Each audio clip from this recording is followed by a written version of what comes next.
അത് കഴിഞ്ഞ് നന്നു മധുവിന്റെ സ്ഥലത്ത് വന്നു. മധു നന്നുവിന്റെ സ്ഥലത്തിലേക്കും. അടുത്ത ദിവസം, നന്നു ഇവിടെ വാ, ഈ വിത്തുകൾ കൊണ്ടുപോയി വെയിലത്ത് വയ്ക്ക്, അല്ലെങ്കിൽ നാശമാകും.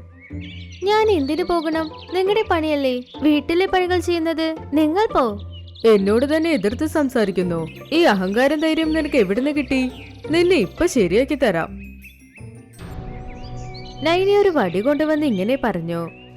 നന്നു, മിണ്ടാതെ ചെന്ന് ഞാൻ പറയുന്ന ജോലി ചെയ്യേ, അങ്ങനെ അല്ലെങ്കിൽ ഞാൻ എന്ത് ചെയ്യുമെന്ന് നിനക്ക് അറിയില്ലേ? നൈനിയുടെ കയ്യിലുണ്ടായിരുന്ന വടി മധു കയറായി മാറ്റി. കയറുകൊണ്ട് നൈനിയെ കെട്ടിയിട്ടു. മധു നൈനിയോട് പറഞ്ഞു, ഇനി നീ ഇങ്ങനെ ഇരിക്കണം, നിനക്ക് ഭക്ഷണം പോലുമില്ല. കുറച്ച് സമയം കഴിഞ്ഞ മധു നൈനിയുടെ അടുത്തിരുന്ന് കഴിച്ചുകൊണ്ടിരുന്നു. ഇവിടെ നോക്കുമോളെ, എനിക്ക് കുറച്ചെങ്കിലും കഴിക്കാൻ താ, എനിക്ക് അനങ്ങാനേ പറ്റുന്നില്ല.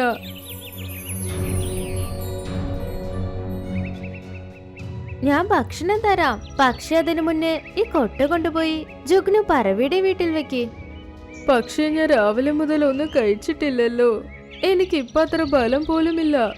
കൊണ്ടുപോകുന്നോ അതോ നിന്നെ വീണ്ടും ഞാൻ കെട്ടിയിടണോ?